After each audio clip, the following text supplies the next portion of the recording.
everybody, and welcome to this HCTalk podcast. As always, I'm your host, Lance Gormley, and our guest on the program today is Clint McBroom. How you doing today, Clint? Doing well. Good. Yeah. Thank you for coming out on the program and having a discussion with me once again. Yes. Yeah. Clint's been out here on the program a couple times before. Just want to let everybody know that in the past, Clint has been on to talk about his life and where he came from and the whole thing. In fact, I think you've been on here a couple times because you were the mayor of Newton for the 150th year. And so we had you out here to talk about that and how cool it was to be mayor for our anniversary and everything. And so anyway, just for the audience to know, Clint is one of many in a series that we're doing that just brings candidates that are running for either school board or maybe public office of some kind in our local community to just talk with them about why they're doing what they're doing, what they see for the future, and so forth. So I got to say, Clint, okay, and I've been starting them this way because, I've been in the hot seat before of trying to sign up to help my community in some form or fashion. And, I'm going to lay it on. I'm going to start throwing shots right away, okay? Bring it. Knowing that the being in public office is sometimes pretty thankless. I mean, that's my words, not yours, because I'm sure there is a lot of benefit that comes individually from the service that you are engaging in, whether you're getting paid very much or not, or the naysayers, or whatever the case may be. But oftentimes, you're making decisions. And you know this from being on the Newton City Commission in the past. And not everybody's going to be pleased with every decision that you make. In fact, there's usually one side or the other, or whatever the case may be. So with that, and having been on the Newton City Commission before for a term, and then deciding not to run in the future, right, of that, feeling like you had completed the task that you were supposed to complete for that time. Why in goodness gracious are you choosing to sign up and run for USD 373 school board? Yeah, I think this goes back a ways, probably to when I left the city commission. Term ended, right? Didn't leave early. Term ended, and I felt like my time wasn't really over, but also where I was working at the time wasn't interested in me continuing to serve in politics. And so I had to make a decision. I chose to not run again. I probably would have had it not been for that job. And then leaving that job in that time after I wasn't there anymore, and realizing that I really didn't feel like I was done serving the community. And when I thought about, do I run again for the city? Do I run for the school board? Do I do something else to serve the community? One of the things I thought between school board and city, school board or city was very finance driven, right? So it's looking at how are we protecting the community from a financial perspective so that we can offer police, fire, all those services the city offers. And then it turned into how do we fund that? So then it turned into taxes and, the dreaded water rate increases and all those kind of taxing entities that we have. And granted, with water, you're selling a service, but the people have to pay it. There is no other water source in Newton. So whatever we decide, they were having to pay. And that was a difficult thing for me just because of who I am, feeling what is maybe hopefully compassion and just empathy for others. And so I started asking myself, like, where can I serve? And then I thought, what about the school board? And of course, a couple school board members had reached out at various times, asked if I was interested in running. The answer was always no because of my job. They weren't interested in me serving in politics. And regardless, school board, it's political. It's a government. I mean, so it's political. And but I started asking myself when I left there, where can I serve now? And the school board was kind of an easy choice because, granted, they're responsible for the taxing body of the district, so they get to set those rates that they want to tax.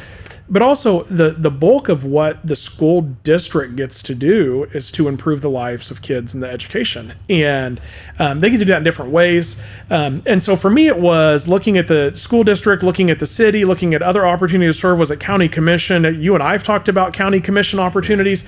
And really it came down to, where do I feel like just me as a person and who I am at this point in my life, where can I have the greatest impact to maybe bring the most good? And it felt like the school district. And so I chose to run there.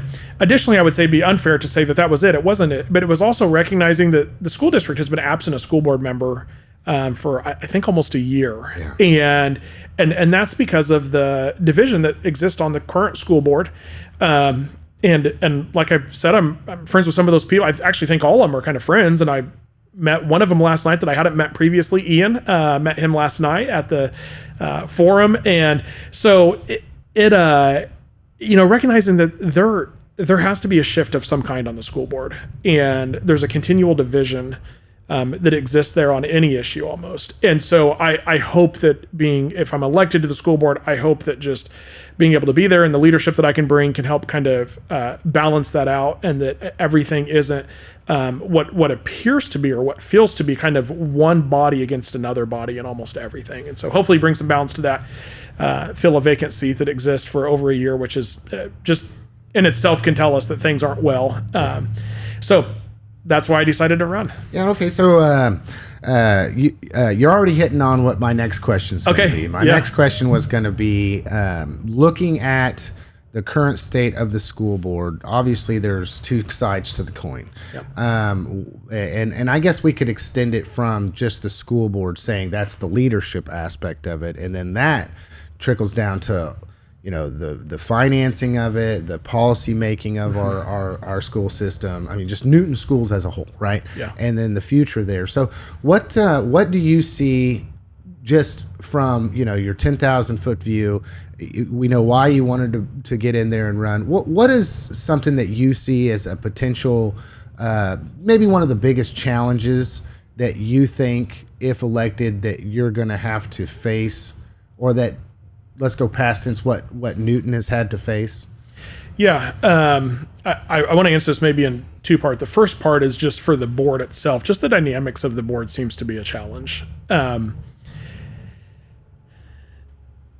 And I will admit, full transparency, I don't feel like I've been able to be invested in this as I was prior to election at the city level. Part of that is that we're still real involved in Boy Scouts. I don't know how much longer I'll be that involved. My youngest son just completed all the paperwork and requirements for his Eagle Scout, so that time is coming to an end.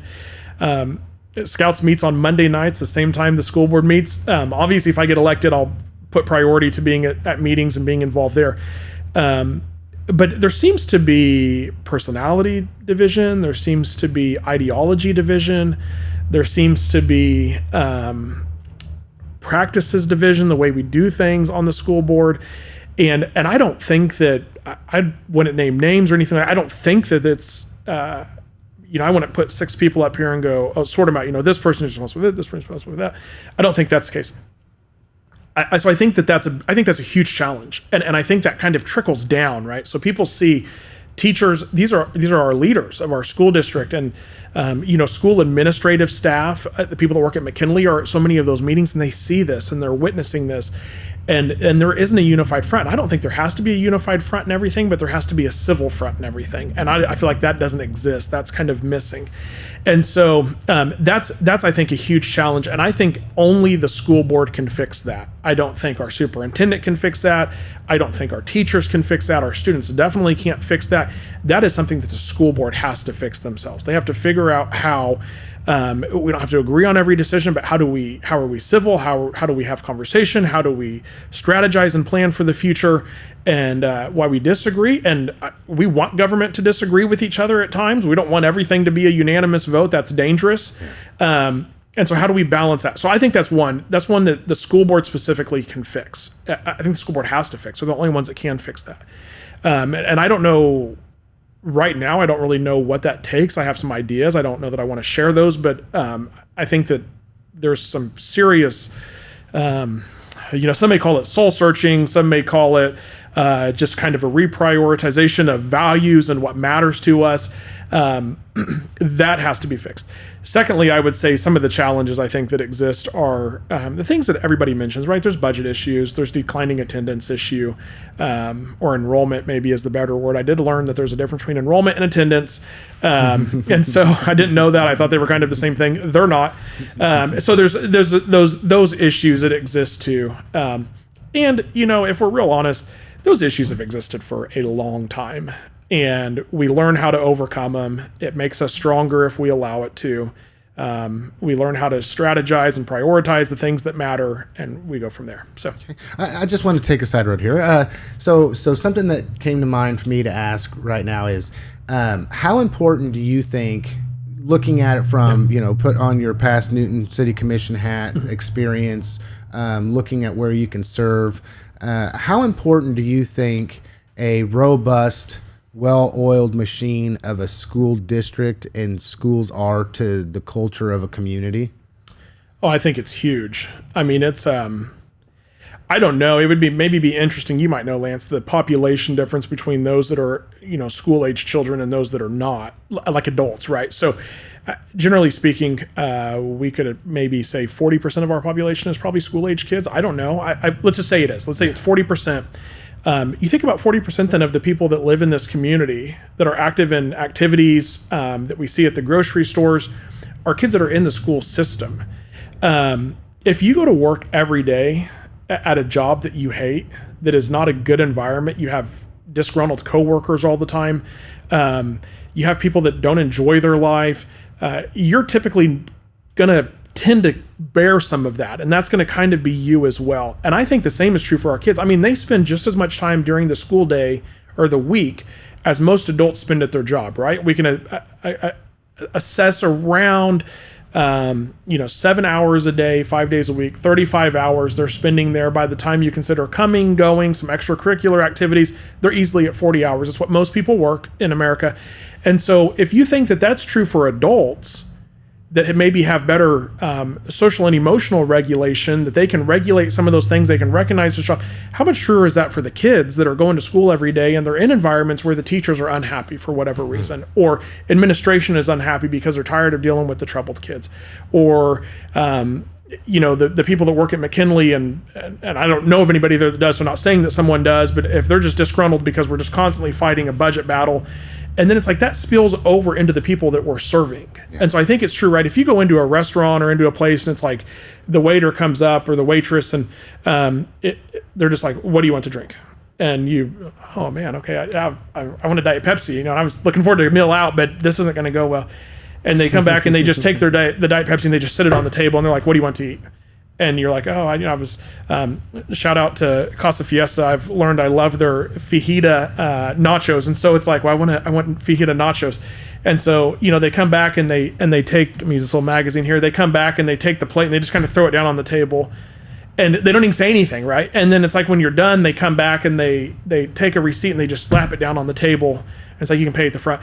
And that's not a good dining experience. You're not going to be happy when you leave there. You came in excited to come and have a meal, and maybe you only go out to eat once a week, so you're excited for this. And then it's a terrible experience, right? And so these kids, not saying this is happening in our schools, but just saying that, like, when we don't fix this culture and this environment that promotes happiness and peace, and it's a place that's enjoyable, then they don't have the good experience, right? And so that trickles then into, think about all of our students that are involved in sports outside of the school, right? With the junior railers, or we think about the soccer teams or the cheer teams, all these other, then that falls into that as well. And so then that affects our community. And so anyways, I think that answers your question. Yeah, it does.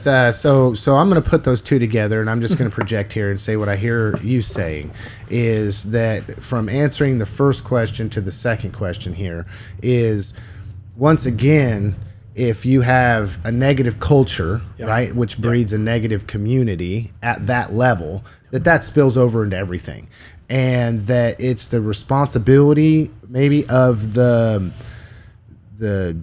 board of directors, basically, right? I mean, because that's ultimately what your elected officials are, your board members. That's the board, right? Yep. So if you transition that over into like a workplace environment, if your board of directors is just not coming together and focusing on what might be best I mean, I don't want to say for the whole, because of course I don't want anybody to pick apart what I'm saying in a way as though I'm saying something negative about one individual or another. Yeah. Because we're both of the same mindset. But I think generally speaking, I have children in the school system, and I want for my school system to work, to have a positive culture, and I'm not so sure I can chart the course of how that's supposed to happen, because that's the board's responsibility. Yeah. So, I've spent my whole career, 15 years, a little over 15 years working in the church. I've always worked for a board of directors. They've been we call them, the council, or different churches call them different things, board of elders. They've been my boss the entire time. And so I don't have one boss. Well, I do. It's God. That's what I always say. I got one boss. It's God. I have people that are also my bosses. And usually that is involved of a group of 7 to 15 people.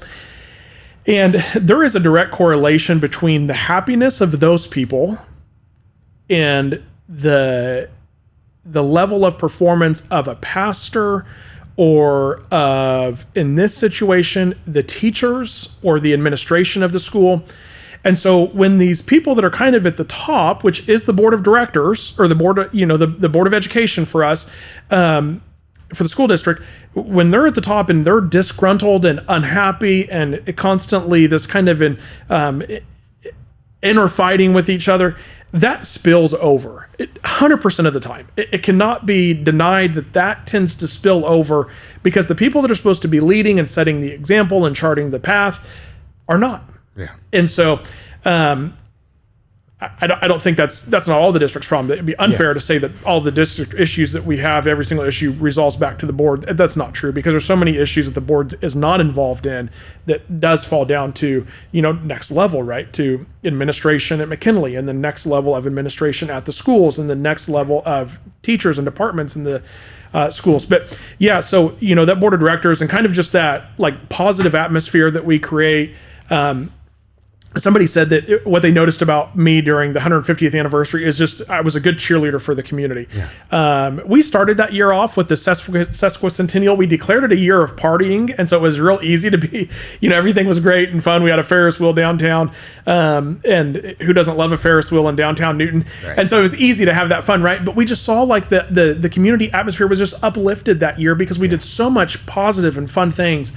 And shout out, I think the city commission is running real well even still today. Yeah. We're going on almost 8 years of very positive energy in the city, and that's great. Like to see some of that spill over into the school district now. Yeah. Well, and speaking of the city commission and the culture, it's I've said this before. I'm a proponent of the city. I want the city to do well. I want for our community culture to be good. And I would agree that I truly believe the people that are currently on the commission have, even though they disagree on things, have decided we are one team. Mm-hmm. We are trying everything we can to keep a unified front here. And then from there, that goes down into your city manager, and then from there, your department heads. And then so I want to say we've turned the corner on the culture of that. And although then there's still individuals in the community that don't necessarily agree with all the decisions that are being made, I think the culture of the community when it comes to the city is much better than what it was in the past. I mean, we can go out on social media and see that, right? Yeah. So I'm going to pick on you, Clint. I just got to pick on you, okay? Because we know each other, pretty well, or whatever. And just for discussion purposes. Is there anything in the past that the board made a decision on that you could point to and say, I think they could have done better? Yeah. There's a few. Yeah.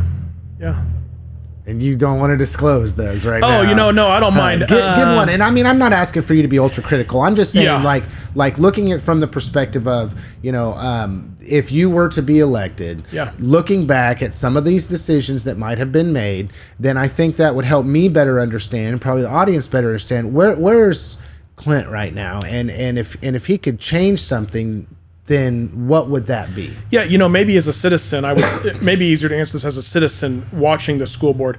Kind of the one that frustrated me the most, and it's because of who I hope I am. was the decision with changing the railerway at the last minute. Flat out say it. When that came up and that started being talked about and that was in the news, I was surprised at the number of people even outside of our community that saw what happened and asked about it. So I have a uncle down in Derby, and he saw it on the news, and he even asked me about it. He was like, what in the world? You know, he's a big Derby sports person, loves Derby sports. The Panthers are the Panthers down there in that community. And so to me, it was difficult to see that happen. And without really going into who's right or who's wrong, but I really believe in a system that if rules are established and created, they're established and created.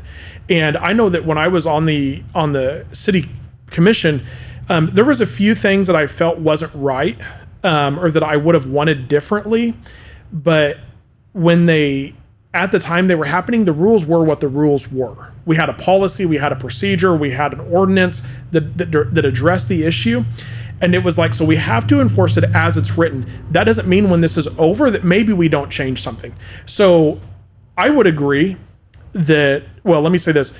I disagreed with the decision to change. I didn't like that they made that decision to change the railerway and allow things to progress over the next couple days as they did. I think that it should have been held to the standard that was set. I think it should have been held to the rules that were set. That being said, I also thought it was interesting to me that there wasn't any discretion in that either on a case-by-case basis to make a different decision. If I understand this correctly, I could be wrong. Somebody correct me if I am later. But I understood it to be that there was no discretion should a situation arise that we need to practice some discretion toward. What I didn't like about that is that I think that creates an environment where the rules really don't matter. We can kind of pick and choose what we want, and in the end, if it's something we don't like, we ask somebody to change it. We hope that they do, and then it's all great. What I would have liked to have seen happen specifically in this situation is the decision stand that was the rules stand and the decision made according to the rules. It was difficult. It would have been hard. It would have hurt a lot of feelings. Those have to be made. Then on the back end, before the next school year, before the next start, if there was a decision that needed to be changed or a rule that needed to be changed, then that be changed. I think back to, and I'm going to bring up an old issue with the city. I think back to the pig issue. I remember sitting on the bench, and this is all done now. I think it's been all through the courts. I don't think the pig's an issue anymore in the community. To this family, I hope I don't rehash old things with you, but I remember being on the commission. I remember hearing the story, and there was even some of my friends that came and petitioned for this child to be able to keep this pig. And I remember thinking the difficult thing in this is that, full transparency, I kind of wanted the family to be able to keep the pig. But I recognize that the ordinance stated that there was no livestock allowed in the city limits. And so then what happened is once we even entertained the conversation, which we had to because they have a grievance procedure, they came and talked to the city. Then what happened is we had a family that came and wanted to talk about the roosters that they were cited for. Why can't I keep roosters? In this particular instance, don't remember the family's name, even where they live, none of those things, except it was here in Newton. Her husband was from Mexico, and he... I think specifically from Mexico, but maybe parents were from Mexico, whatever it was. He felt like these roosters were kind of an attachment or kind of a relationship to his past and kind of what his family had been. I respect that. But it was like, no, you can't really have roosters in the city either. They wake up before most people, and so you can't have roosters. And then there was another gentleman that came, again, don't know where he lived at. It was here in Newton, and he had goats, and they were his pets. Well, we don't allow goats in the city limits either. So where do we begin to slice and dice and say, well, you can do something, but you can't? Like, that's not a fair system. That's not a fair society. That's unfair to everyone involved. And so these decisions that are made this is the way it is. But then if something needs changed on the back end, we have to rule with the law or with the direction that we're given, and then on the back end change something else. So when you ask the question, what is something that maybe you didn't like? I didn't like the way that was handled because I felt like the rule should have been followed. And on the back end of it, after this was over, when the school year was finished, before the next railerway, I think is what was in conflict, the next railerway was published, maybe a decision needed to be made to change that. Yeah. Should have been done afterwards. Would I have supported a change in it? I don't know. I mean, I wasn't so involved in the process. Obviously wasn't in executive sessions where they talks about some of these things privately. But to me, that's a problem, is when a decision is made that doesn't follow the norm or doesn't follow the rules. And then it's kind of like kind of loosey-goosey, willy-nilly kind of decision-making. And, well, when the next thing comes up, well, we may not rule in that. And so to me, it's like, if we're going to make a decision that goes against the norm, then number one, we need to follow what the practice is or what the standard is. And then from there, we change it later if we need to change it. So that was one. You know, and then I just recognized that there seems to be kind of this middle seat that's vacant, and there's one side and there's one side, and there tends to be a difficulty of finding common ground on these bigger issues that really are what gets the news attentions, divide the community, you know, kill spirit.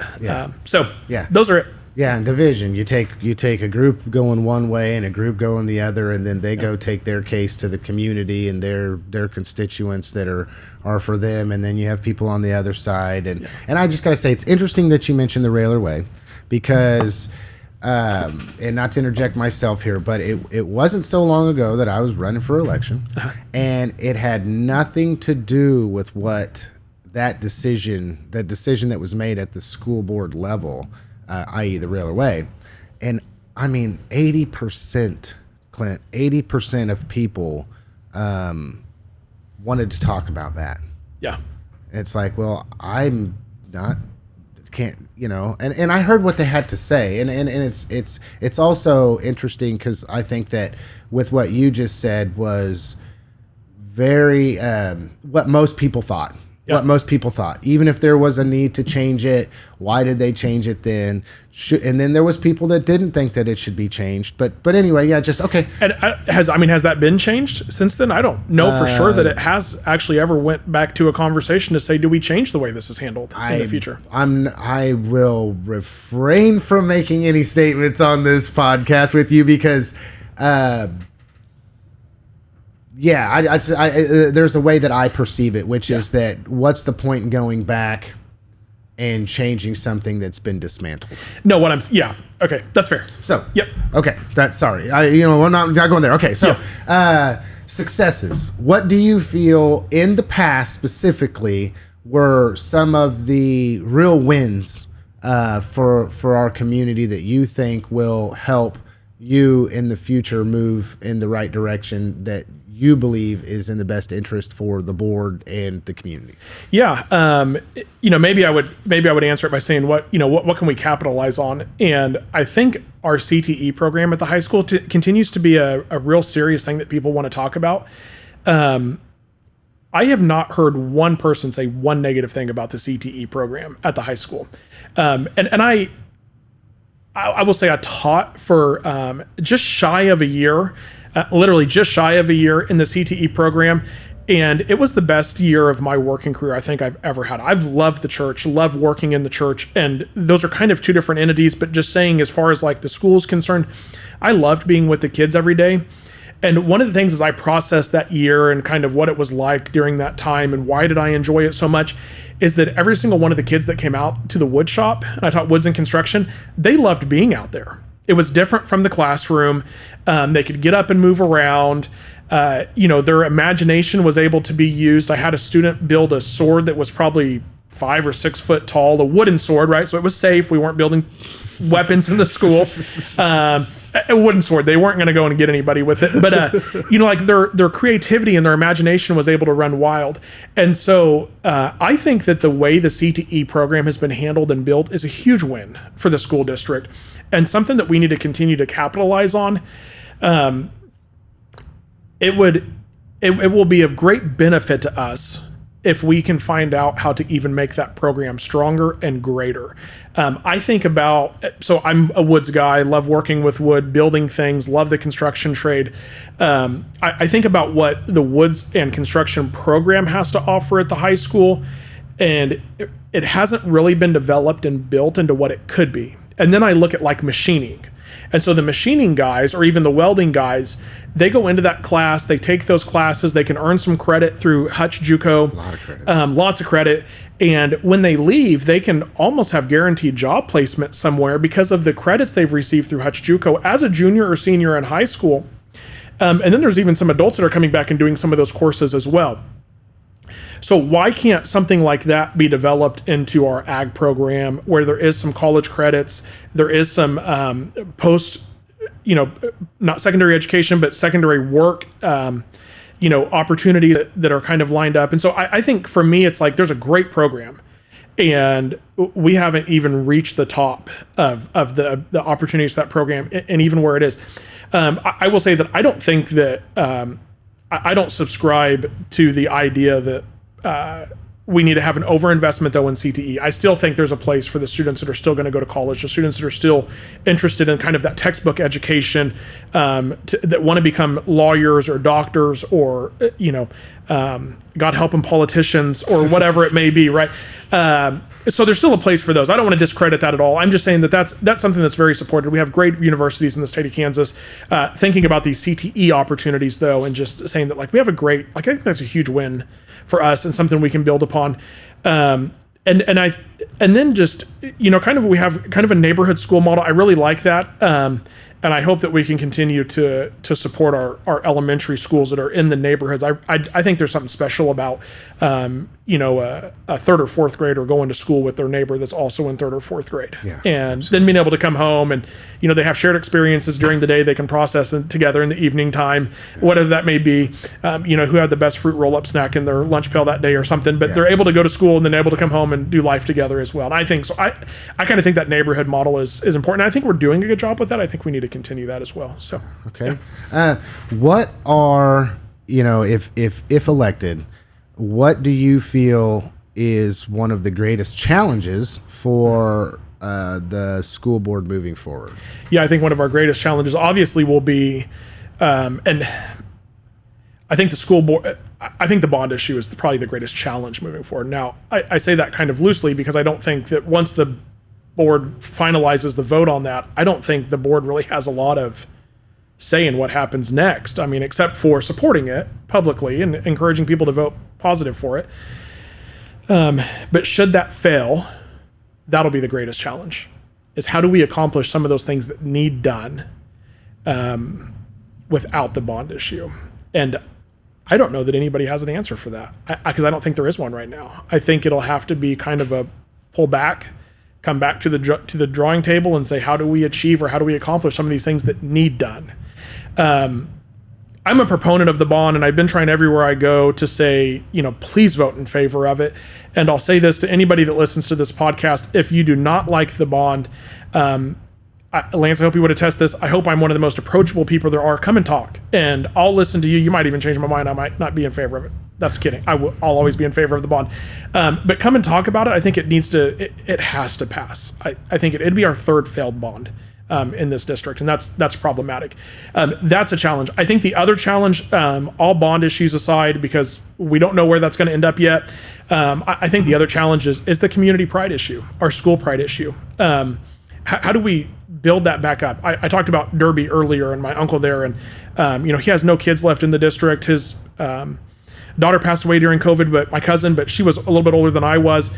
I think about, he's still a Panther. And I think about Valley Center, and I was driving down Meridian the other day, and as you get to, I believe it's 61st and Meridian, there's a roundabout there now. And in the middle of that roundabout is a tall tower, and at the top of that tower is a hornet, and it is painted in black, purple, and yellow, and it's "Welcome to Valley Center, home of the Hornets." You go to other communities, Cheney is the Cardinals, and you go out to Andale, and they're the Indians, and these are great, prideful communities of their mascot and who they are, and that school, kind of that district, becomes the identity of the community. And I don't think we have that in Newton. I don't think that most of us would say we're the Railers. People would say we're the Railers when they ask what your mascot is, but I don't think that is I don't think that community pride has really taken root here. Maybe it has in the past and it's been lost at some point. And so I think that's a challenge that I think that is something the school board can help do. And we kind of go back to earlier, 20 minutes ago or so, and when we were talking about kind of that division and what trickles down from the top, we have a chance to say, we're going to disagree on things, but look how unified we are on so many other things. And we are the Railers. We have this community pride. We're kind of the black and yellow community, and we want to capitalize on that and establish it. So I think that's two things: the bond, and then I think it's this kind of this pride of our school district. There's a pretty negative view of our school district in our community. I think we got to fix that. Yeah, I would. We're the Railers, home of the mighty Railers. That's right. Come on now, I would wholeheartedly agree with what you just professed. As you were giving examples of other places, you almost can't go into a thriving community of any size. Yeah. Right. Like Western Kansas. Many of those cities and communities just rally around their people. In fact, I think the most unique thing I ever saw was in Trigo County. They have a county school, and got a good friend that lives in Waukene. Yep. Now, you notice something interesting about Waukene when you're in Waukene is all of their signs, street signs, are the colors of their purple and yellow. Yeah, my friend that lives out there, Jared Moore, great friend of mine, one of my best friends. It's like you can almost always catch him in a purple shirt. Yeah. No matter what. Yeah. And they're all about school and so, but even think it like Wichita. I went to Heights, graduated from Heights, 2004. We were the Falcons. Even the kind of that north end, Park City, northeast Wichita area, you would still see signs of the Falcons. Yeah. You would see it on people's cars. You would see bumper, front license plates are driving around. You get down to East High, the Blue Aces, right? And so you get down there and you can see some of that community pride, even in that area, Delano or, Crown Uptown area. I don't know what the neighborhood is called, but over in that area, you can see the Blue Aces there. You go out west, Northwest Grizzlies. Yeah. Northwest High School, the Grizzlies out there. You go to Mays, you can just see it. Lance, if you and I left here and we took a drive through downtown, I bet we wouldn't see a single railer thing. We would probably see some of the Newton flags. Yeah. And they did do some stuff with the Bethel and but that's just recent. That's recent.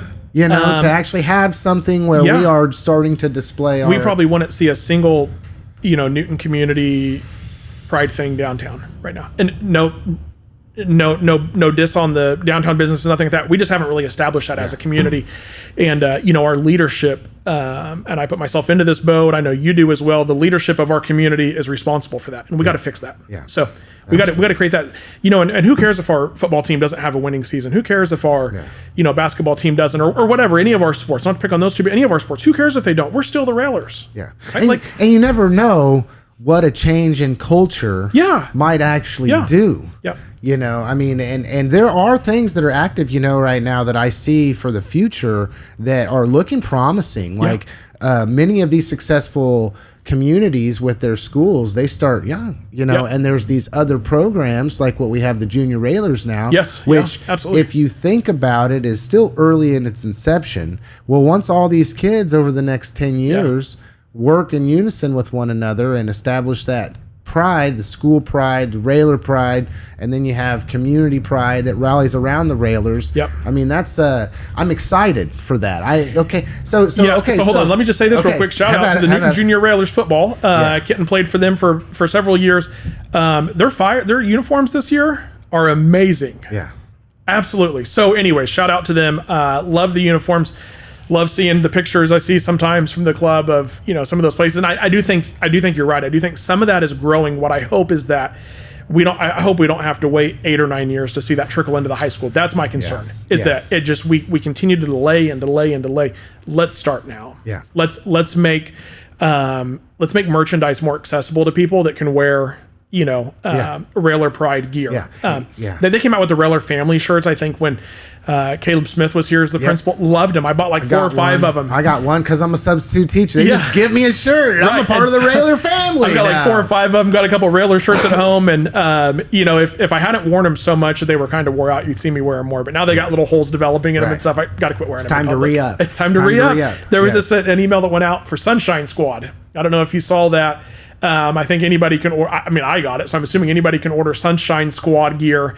But man, they had some really cool, even Christmas themed Railer wear that was Railer Man with some Newton looking snowflakes on it and stuff. Very cool. So I would just say, man, I could just imagine, like, what if every Friday was like Railer Wear Day? Downtown Newton, right? Everybody wore their Railer gear. It's Friday football. It's Friday, soccer, it's Friday basketball games. So the whole season's covered, the whole year's covered, right? Not just singling out one sport over the other. But imagine if you went downtown and it was like 7 out of 10 people were wearing Railer gear. Yeah. Like, how cool would that be? Yeah. Like, you talk about some community pride and just kind of some energy in it. Imagine coming to Newton and people being like, we're Railer country, boy. Yeah. You go into a convenience store, you go into whatever. Yeah, people are on board with it. Okay, so who's our biggest foe in football? Hutch? I would say Hutch or Mays. I mean, just because they're the ones to knock. Mays specifically, you want to knock them off their block. Shout out to all my Mays people. But what if y'all came up? What if Mays people came up here and they were like, "Oh man, we're in Railer country." Like, yes. Now they come up and they're like, "This is Newton." Yeah. It's almost like let's be more like Raiders fans. Like, let's go. Yeah, like here we are. So Chiefs Kingdom, right? Chiefs and Raiders. Imagine if it was, Railers and the Eagles. So, yeah. I love it. Okay, so next question, because we're getting, towards the end of the program. But what does the future of USD 373 Newton Schools, home of the mighty Railers, look like, Clint? If we change nothing, I don't think it looks good. If we just continue to do what we've done, I don't think it looks good. If we make some changes, I think it's very bright. Set through the forum that was hosted, and the city commission candidates were asked questions, and I just think about the continual emphasis on the development that's happening in our community. Love it. I think it's great. Looking forward to, especially 7 to 10 years from now, when some of those things start to pay dividends to the city on some of those investments made. Excuse me. But I think about our district, and if we do nothing different, we get the same results we've been getting, which are not good. And so I hope that we do something different. And I think if we do something different, and I think it's that pride. I think it's the budgetary issues we know we're facing. It's that declining attendance / enrollment. If we fix some of those things, and I think we can, I think we have a great future ahead of us. I think it's very bright. Newton has sort of has been on, maybe balanced for a long time, kind of maintained. And I feel like there's kind of been this shot of adrenaline that has brought us up. I think the school district is a little behind that because kids usually don't get to make the decisions, right? The kids aren't voting. So think about this. I thought about this the other day. At the city level,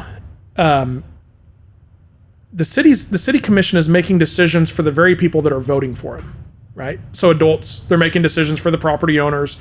They're making decisions for those who are paying utility bills, water, trash, those things. They're making decisions for the people that are driving on the public roads, for the ones that are mostly utilizing EMS services and fire services. The school district is making decisions that affect those who do not get to vote. And its parents get to vote, right? And seniors get to vote. Those issues. So yes, there is voting in that, but the decisions directly affect the kids, and they don't get to vote on that. And so I think if some of those positive changes can happen, I think the school district has a very positive future. I think Superintendent Van Rankin has done an amazing job of leading and guiding, and I'll just say he's invited all of the candidates, but he's invited me, I'll just say me, into his office numerous occasions to come in and talk and ask questions. And I took him up on it and went down there a couple weeks ago. And we sat for I think almost an hour and a half and just talked about the district. And he shared some spreadsheets and PowerPoint presentations that were a little bit beyond my comprehension level at the time, but it just shared what some of the challenges are. And really, if we can change the trajectory from just being kind of baseline, maybe a little bit low, and get a little bit of an upward shift, I think that will continue like this city did. When I was on the commission we were very level. And then by the time I left, we were on that upward slope, and you have just seen that propel. It's just taken off. Yeah. And I think we can benefit from that in the school district as well. All right. Yeah. Okay, so you've been on the program before. The last question that I always ask, or the last thing that I do in closing, is just give you the last word to speak directly to the hearts and the minds of anybody listening. What do you got, Clint?